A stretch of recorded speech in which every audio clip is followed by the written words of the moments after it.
আসসালামু আলাইকুম everyone, welcome to Dina's cooking home. সবাই কেমন আছেন? আশা করি অনেক ভালো, আলহামদুলিল্লাহ। আমরা আপনাদের দোয়া আমার পরিবার পরিজন নিয়ে ভালো আছি। সবাই ভালো থাকেন, সুস্থ থাকেন, তাই দোয়া করছি।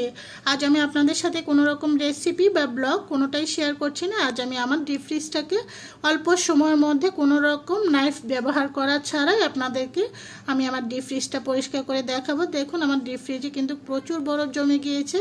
বরফ জমার কারণে আমার ডিপ ফ্রিজের মুখটা লাগাতে খুবই সমস্যা হয়ে গিয়েছিল। দেখা গিয়েছে ডিপ ফ্রিজটা যখনই বন্ধ করতাম তখন মুখটা একদম আলগি দিয়ে থাকতো। তো এখন এই যে দেখুন, আজ চলে এসেছি ডিপ ফ্রিজটা অল্প সময়ের মধ্যে কিভাবে পরিষ্কার করা যায়। আশা করি সবাই পাশে থাকবেন। প্লিজ ভিডিও শুরুতে একটা লাইক দিবেন এবং সবসময় পাশে থেকে সাপোর্ট করে যাবেন।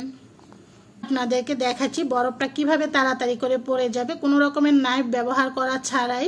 এখানে আমি নর্মাল পানি নিয়েছি, পানিটা বরফের চারদিকে করে উপর থেকে এভাবে ছড়িয়ে দিচ্ছি, এতে করে বরফটা আস্তে আস্তে গলে পড়ে যাবে। আর আপনারা যদি আরও তাড়াতাড়ি চান, আপনারা এখানে গরম পানি নিয়ে আপনারা চারদিকে ছড়িয়ে দিলে বরফটা আরও তাড়াতাড়ি গলে পড়ে যাবে। পানি দেওয়াতে আমি নর্মাল পানি দিয়েছি, বেশিক্ষণ সময় ছিল না, 4-5 মিনিটের মধ্যে কিন্তু বরফটা গলে গিয়েছে। আপনারা যদি আরও তাড়াতাড়ি চান, গরম পানি দিলে কিন্তু আরও তাড়াতাড়ি কিন্তু বরফটা গলে পড়ে যাবে। তা আসলে আমি অনেক দিনে হয়ে গিয়েছিল আমার ফ্রিজটা পরিষ্কার করিনি। আমি তো বলছি আমার একটু শারীরিক অসুস্থতার কারণে আমি ফ্রিজটা পরিষ্কার করতে পারিনি। আর আমার হাজব্যান্ড আমাকে অনেক হেল্প করেছে। আসলে আমি এখানে একটু করেছি আর বাকিটা আমার হাজব্যান্ড পুরাটা ফ্রিজে পরিষ্কার করতে সে আমাকে অনেক হেল্প করেছে। তো এখানে যে দেখুন, একটু হাত লাগাতে কিন্তু বরফটা পড়ে যাচ্ছে। যে দেখুন, বরফটা কিন্তু নিজে নিজে চারদিকে পড়ে গিয়েছে গলে। তো আসলে যেসব সাইডগুলো হয়তো পড়ে না, কখনই কিন্তু নাইফ দিয়ে আপনারা প্রেশার দিয়ে কখন এগুলো ফেলতে যাবেন না, এতে করে কিন্তু ফ্রিজের অনেক ক্ষতি হয়। ফ্রিজের কিন্তু সাইড দিকটা নষ্ট হয়ে যায়। আসলে নাইফ ব্যবহার করলে ফ্রিজের যে কী ক্ষতি হয় যারা ব্যবহার করেন তারাই জানেন।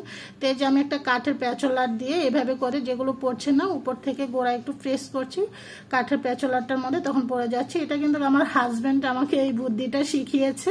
তো আমি আসলে আগে নাইফ ব্যবহার করতাম, পরে আমাকে বললো যে কখনো আসলে নাইফ ব্যবহার করবে না, এতে করে কিন্তু ফ্রিজের খুব ক্ষতি হয়।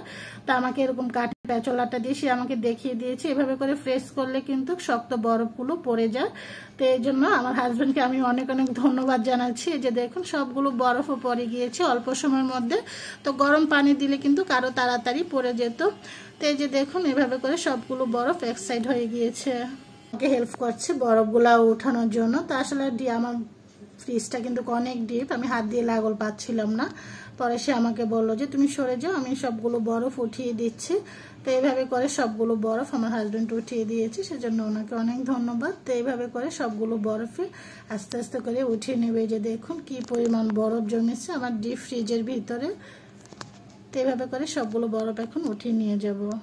আমার হাজব্যান্ড পরিষ্কার করে নিচ্ছে। তো আমি ভিডিও করছি, ওই দিক দিয়ে বাচ্চারা অনলাইনে ক্লাস করছে, সেজন্য আজকে আমি পরিষ্কার করতে পারছি না, কারণ ওরা অনলাইনে ক্লাস করলে তো এখানে ভিডিও করতে পারবে না। সেজন্য আমি ভিডিওটা করছি, আমার হাজব্যান্ড আমাকে পরিষ্কার করে দিচ্ছে ডিপ ফ্রিজে। অনেকে হয়তো সমালোচনা করতে পারেন, প্লিজ সমালোচনা করবেন না। সংসারটা কিন্তু দুজনেরই, একে অপরকে সাহায্য সহযোগিতা করবে, এটাই কিন্তু বাস্তব। আমরা কিন্তু বাইরে কান্ট্রিগুলো দেখেন একে অপরকে কিন্তু অনেক সাহায্য সহযোগিতা করে স্বামী স্ত্রী একে অপরকে। আমাদের দেশে আসলে অনেকেই সমালোচনা করে, এগুলো করা কখনো ঠিক না।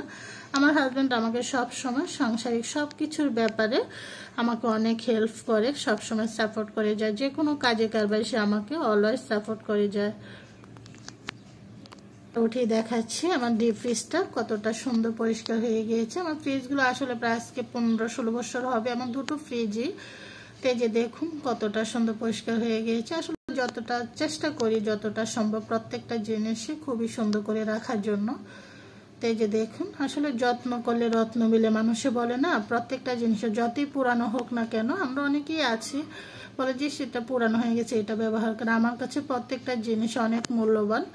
তো যত্ন করলে যে রত্ন মিলে, সত্যি আপনি যতটা যত্ন করবেন ততটা জিনিস ভালো থাকে। যে দেখুন কতটা পরিষ্কার হয়ে গিয়েছে আমার ডিপ ফ্রিজটা।